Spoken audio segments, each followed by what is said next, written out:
Some objects are more than just wood, metal, or stone. They are vessels for something much darker. Throughout history, certain items have been said to carry a presence, a lingering energy that defies explanation. These objects become more than just relics, they become legends, feared and respected for the mysteries they hold. The Dybbuk Box is known as the most haunted object in existence, a title it has earned through decades of chilling stories and inexplicable phenomena. Its story is a chilling journey into the unknown, with paranormal activity so intense it has affected nearly everyone who's come into contact with it. The box's reputation has only grown as more people share their terrifying encounters. People fear this simple wooden wine cabinet because its history is filled with terrifying unexplained events, nightmares, sickness, and a profound sense of dread. Some have even reported sudden, overwhelming feelings of despair or anger after being near it. The box itself looks harmless, a small, unassuming wine cabinet from the early 20th century, the kind you might find in any antique shop. But appearances can be deceiving, and this object is anything but ordinary. Its simple appearance hides a dark secret. A restless, malicious spirit from Jewish folklore, a Dybbuk, is said to be trapped inside. According to legend, a Dybbuk is a lost soul, bound to wander and torment the living until it finds release. Its fame grew not from its looks, but from the consistent, terrifying stories that have followed it for decades. Each new owner has added their own chapter to the box's haunted legacy. Even skeptics feel uneasy when they see it or hear its name. The box's reputation is so powerful that it can unsettle even the most rational minds. The Dybbuk Box carries an energy that is heavy, oppressive, and intelligent. It's as if the box is aware of those around it, watching and waiting. When you're in its presence, you feel watched, the air grows thick, and a coldness seeps into your bones. Many have described an unshakable sense of being followed, even after leaving the room. This is why it's considered the pinnacle of haunted objects. Its influence is palpable, and its history is a warning. The Dybbuk Box stands as a testament to the power of belief and the unknown. The fear surrounding the Dybbuk Box isn't just about ghosts. It's about the idea that an object can be cursed, carrying an attachment so powerful it can ruin lives. The stories are not just about hauntings, but about the real, lasting impact on those who dare to interact with it. It challenges our understanding of the world, suggesting there are forces beyond our comprehension that can latch on to the physical realm. The Dybbuk Box is a reminder that some mysteries are not meant to be solved. People from all walks of life treat this box with a unique combination of fascination and terror. It draws crowds, yet no one wants to get too close. They know that to disrespect it or to underestimate its power could have devastating consequences. The stories serve as a warning to those who might be tempted to test its limits. The Dybbuk Box is a true paranormal enigma, a puzzle that continues to baffle experts and terrify the curious. Its legend continues to grow, warning us that some mysteries are best left undisturbed. The Dybbuk Box remains a chilling reminder that sometimes the most ordinary objects can hold the darkest secrets. The chilling tale of the Dybbuk Box begins at an unassuming estate sale in Portland, Oregon in 2001. Among the cluttered tables and forgotten treasures, one item stood out, a mysterious old wine cabinet, its wood worn with age and secrets. Kevin Manis, a local writer and small business owner with a taste for the unusual, purchased the box from a woman who was the granddaughter of a Polish Holocaust survivor.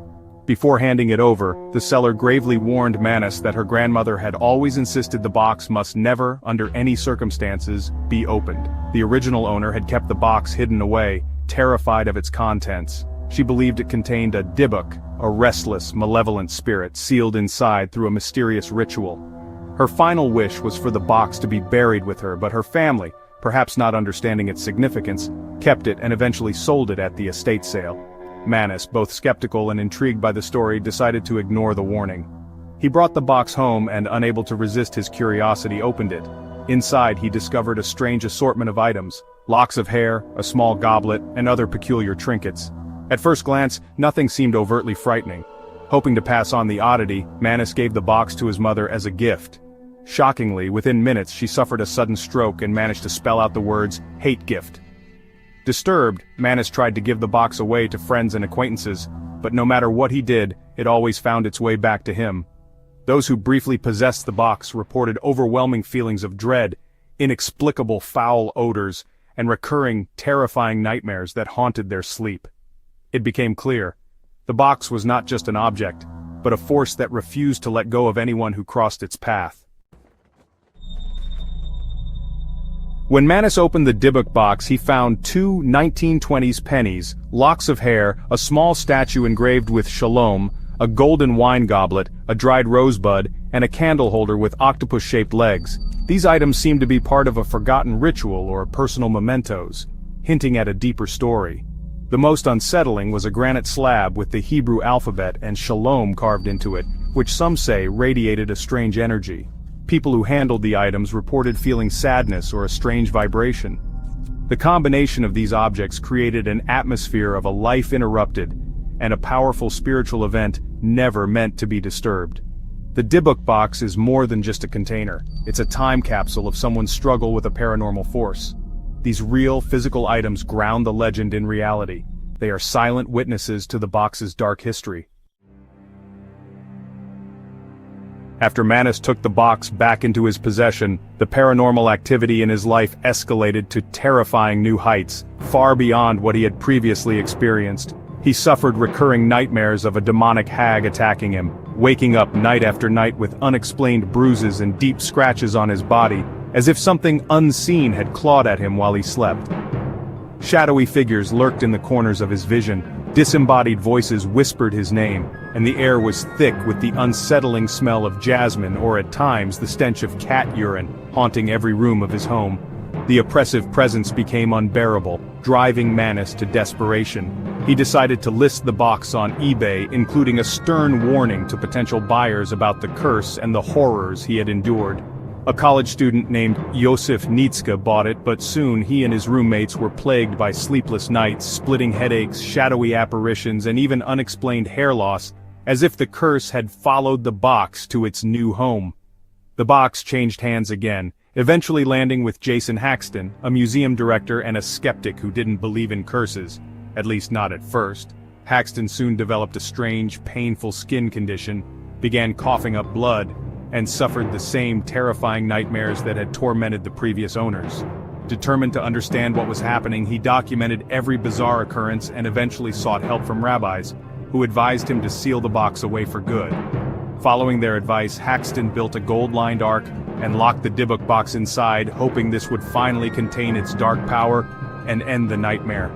But the curse seemed to persist, casting a shadow over everyone who came near, no matter how careful they were. The box's reputation only grew, spreading fear and fascination as stories of its effects circulated widely. Its dark influence was undeniable, with even skeptics admitting that something unexplainable surrounded the artifact. The Dybbuk box had become a legend, its story echoing as a chilling warning about the dangers of tampering with the unknown. The Dybbuk box was eventually acquired for my haunted museum in Las Vegas. From the moment it arrived, the atmosphere changed. Staff felt uneasy, some quit, and the energy was palpable. We displayed the box in a private room behind protective glass, with visitors required to sign a waiver before entering. A rabbi performed a cleansing ceremony, but the activity continued, flickering lights, missing tools, and strange noises. The entity seemed aware of its new surroundings, testing its boundaries. Today, the Dybbuk box is the museum's centerpiece. Many visitors report intense sadness, dizziness, or dread, some even faint. The exhibit is never filmed for my show, out of respect for its power. The box sits silently, but its presence is felt by all. It's a constant reminder that some things are not meant to be understood. The Dybbuk box commands respect and fear. Its legend draws thousands, but few leave unchanged. The mystery endures. The Dybbuk box's reputation for misfortune extends to anyone who disrespects it, including celebrities. Musician Post Malone visited my museum and during a private viewing touched my shoulder while I was handling the box. Instantly, we both felt a shift in the room's energy. Security footage captured a strange light and a disembodied voice at that moment. Soon after, Post Malone experienced a string of bad luck, a near plane crash, a car accident, and a robbery attempt. He later admitted he believed he'd been cursed by the box. The incident brought the Dybbuk box's legend to a new generation. It proved the box's energy doesn't care who you are. If you disrespect it, you may pay the price. The warning is clear, some objects are better left alone. To understand the Dybbuk box, you must understand what a Dybbuk is. In Jewish folklore, a Dybbuk is a disembodied human spirit. unable to move on due to past sins or unfulfilled desires. It seeks a living host, clinging to them and taking control of their body and mind. The Dybbuk is malicious, tormenting its host with psychological and physical suffering. Only a dangerous exorcism by a rabbi can free the victim. The Dybbuk Box's legend claims the original owner trapped the spirit inside, turning the box into a spiritual prison. The entity inside is said to be angry and restless, always seeking escape. This is why the warning was so clear: never open the box. The box is not just haunted, it's a cage for a malevolent soul. Wherever the box goes, the darkness follows. This belief gives the Dybbuk Box its terrifying power. In 2021, Kevin Mannis confessed to fabricating parts of the Dybbuk Box's origin story, claiming it was a creative experiment. Skeptics saw this as proof the legend was a hoax, a product of suggestion and mass hysteria. But the confession didn't explain the consistent, terrifying experiences reported by later owners: nightmares, illnesses, and shadow figures.